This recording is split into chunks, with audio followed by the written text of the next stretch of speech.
जैसा कि अभी आप देख सकते हैं कि हमारे साथ में डॉक्टर अख्तर साहब खड़े हैं, जो एक पीएचडी से फ़लसफ़र भी हैं, डॉक्टर भी हैं और एक किसान भी हैं।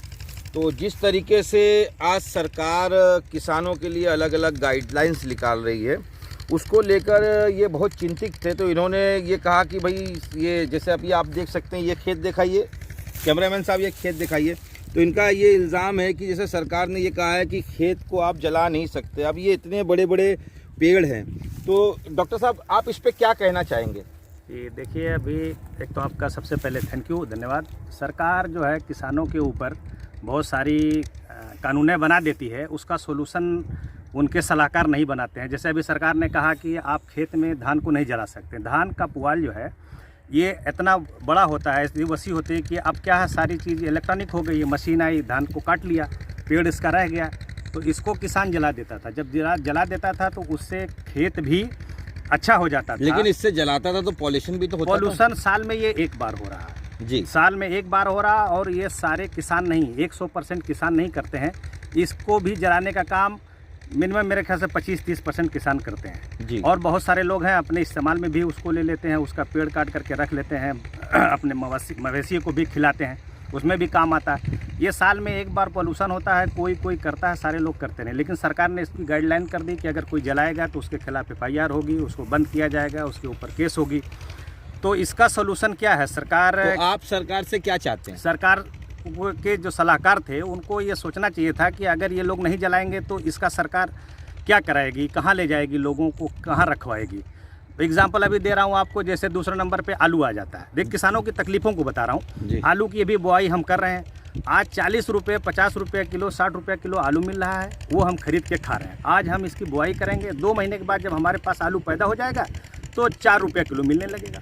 4 रुपये किलो मिलने लगेगा। हमारे घर में आधा आलू खाया जाएगा, आधा सड़ जाएगा जी, उससे ज़्यादा सड़ जाएगा। ये हमारा इतना बड़ा ज़िला आजमगढ़, जिसमें करोड़ों की आबादी, हमारे पास एक भी कोल्ड स्टोर नहीं है। एक भी कोल्ड स्टोर नहीं है कि हम अपनी खेती को, अपने यानी मटर फली को या हम अपने आलू को ले जा करके वहाँ जो भी बेहन होता है जी, नहीं, प्रोडक्शन हम ले जाकर रख दें, अपने बीज को भी रख लें। आज आलू की खरीद भी 150-200 रुपये के किलो के हिसाब से, 100 रुपये किलो के हिसाब से खरीदी जा रही है जी। और बोने के लिए हम बो लेते हैं, जब हमारे खाने की टाइम होता है, जब हमको उसको रखने की टाइम होती है, तो हमारा जितना खाया जाता है उससे ज़्यादा सड़ जाता है। तो आपकी मांगे क्या है? हमारी मांग ये है कि सरकार यहाँ पे कोल्ड स्टोर भी लाए, हम अपनी खेती करके हम अपने पास रखे रहें, जब हमको ज़रूरत पड़े तो हम निकाल अपने ज़ख़ीरे को स्टॉक आज करते जो रहें। 40 रुपये 50 रुपये किलो आलू खाया जा रहा है, आज ये सरकार इसकी व्यवस्था कर दे तो हमको बिल्कुल खरीदना नहीं पड़ेगा। 40 रुपये 50 रुपये हम जानेंगे ही नहीं कि कितने रुपये किलो बिक रहा, हम अपना बोएंगे, अपना खाएंगे।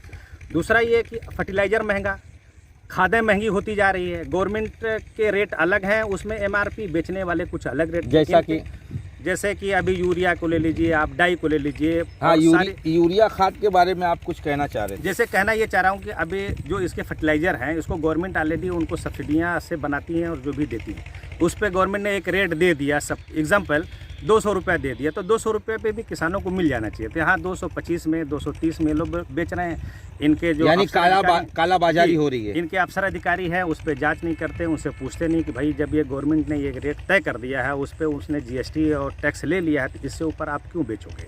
अच्छा, ये जलाएंगे नहीं तो ये खेत जुतेगा कैसे, ये बताइए। ये अब वो बहुत सारी तकलीफें होती हैं। लोग जला दिया करते थे, तो उससे क्या होता था कि जितनी घास उस थी, जिसको दुबा, मोथा, ये क्या क्या अलग अलग घासें हैं जो गेहूँ में जा करके जकड़ जाती हैं, वो भी जल जाता था इसके साथ। तो इससे किसानों का एक फ़ायदा होता था।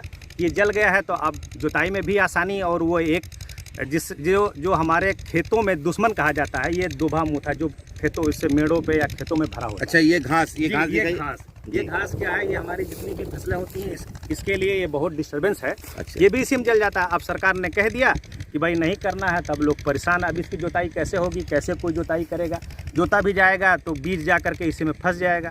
हम फर्टिलाइज़र जो यूज़ करेंगे, डाई और यूरिया के साथ इसकी बुआई करते हैं, ये भी ऊपर ही पड़ी रह जाएगी, नीचे चली जाएगी तो नीचे दब जाएगी। हमारा मतलब कि जो हमारा बीज होगा, बीज को बेनिफिट इसको नहीं मिल पाएगा। तो इस टाइप की चीज़ें बहुत सारी हैं। अभी किसानों के साथ रहिए, उनके साथ बैठिए, तो सारी चीज़ें मिलती जाती है। सरकार तो कह देती है कि जो है आप अपनी बालकनी से दिया भी जलाइए और थाली भी बजाइए। ताली भी बजाइए, थाली भी बजाइए, जमीन वालों का ध्यान ही नहीं दे रहे। यानी गरीब मरता है, मर जाए, सरकार गरीब की बिल्कुल- कोई परवाह नहीं है। पॉल्यूशन इससे इनको बहुत हो रहा है। आजमगढ़ से गोरखपुर का रोड 200 किलोमीटर, उसका आज 6 साल से 6 घंटे में सफ़र भी पूरा नहीं होगा। उस पर कितना पॉल्यूशन हो रहा है, कितना पॉल्यूशन उस पर चल रहा है, इस पर किसी अफसर अधिकारी का, किसी गवर्नमेंट का ध्यान नहीं कि उस पॉल्यूशन को भी ख़त्म करें। जो डेली का, हर वक्त का, उसके इर्द गिर्द के रहने वाले लोग, उसके बाज़ार में लोग आने जाने वाले, हर वक्त दमे के और सांस के मरीज़ होंगे, उनको डस्ट अच्छा, आप लगेगी। ये मानते हैं कि सरकारी कर्मचारी जो हैं वो भ्रष्ट हैं, कामचोर हैं? सरकार बिल्कुल, सरकार उनके ऊपर लगाम लगाए, उनसे जो है इस सब चीज़ों की रिपोर्ट ले, इन कामों को जो जिनको टेंडर हो रहा है उनको कहे कि आप टेंडर को जल्दी पूरा करिए, अपना काम पूरा करिए। उसके बाद जो है सरकार, अभी इतनी धूल उड़ रही है, ये कॉन्ट्रैक्टर, ठेकेदार एक बार भी उस पर पानी का छिड़काव भी कर सकते थे कि छिड़काव कर लें, उस पर झाड़ू लगा करके, लेकिन रात उस पे में फोकस उसके नहीं किया। जी, उसमें रात में झाड़ू लगा करके उसकी सफाई भी कर सकते हैं। आने जाने वालों को भी देखिए, आपको अगर अभी बनारस आना हो और जाना हो तो आप दूसरे काम करने लायक बचेंगे ही नहीं, इतनी ज़्यादा आपको डस्ट हो जाएगी। अच्छा, आप क्या मानते हैं, ये सरकार किसान पक्ष है कि किसान विरोधी है? अब देखिए, बातें तो हमने अपनी बता दिया, सारे किसान की जो बातें थी वो हमने बता नहीं, आपने दिया। जो चीजें बताई तो वो आपने अपने मन का दुख बताया, वो जाहिर होता है किसान कि आज किसान कितना परेशान हाल है। जो मैं किसान हूँ, किसान की बात कर रहा हूँ, और किसान के ऊपर सरकार को ध्यान देना चाहिए। ये अन्नदाता है, ये प्रोडक्सर है, चीज़ को पैदा करता है, लोगों को खाने के लिए व्यवस्था ये प्रोवाइड कराता है, तो किसान के ऊपर सरकार को विशेष ध्यान देना चाहिए। सरकार इससे जागरूक हो जाए और अपनी इस टाइप के जो इनके सलाहकार हैं उनकी बातों को ना माने, जिससे किसान को नुकसान होता है। तो ये देखा, हमारे साथ में थे डॉक्टर अख्तर साहब, जो एक फ़लसफ़र भी हैं और एक किसान भी हैं। तो आज हम उनके साथ में थे और उनके दिल का दर्द जो वो है बयान कर रहे थे कि आप देख सकते हैं कि किस तरीके से वो एक दुखी की तरह अपने दिल का दर्द बयान कर रहे थे कि किसानों को किस तरीके से परेशानियां हो रही है, लेकिन सरकार उसके ऊपर नज़रसानी नहीं कर रही है। सरकार सिर्फ गाइडलाइन बनाते जा रही है कि अमीर और अमीर होते जा रहा है, गरीब और गरीब होते जा रहा है। यानी ये सरकार की मंशा ये है, डॉक्टर साहब का कहना है कि गरीबी मत हटाओ, गरीब को ही हटा दो, ना गरीब रहेगा ना गरीबी आएगी। कैमरामैन अब्दुल रहीम के साथ मैं जाबिर शेख, प्रहारी, मुंबई से।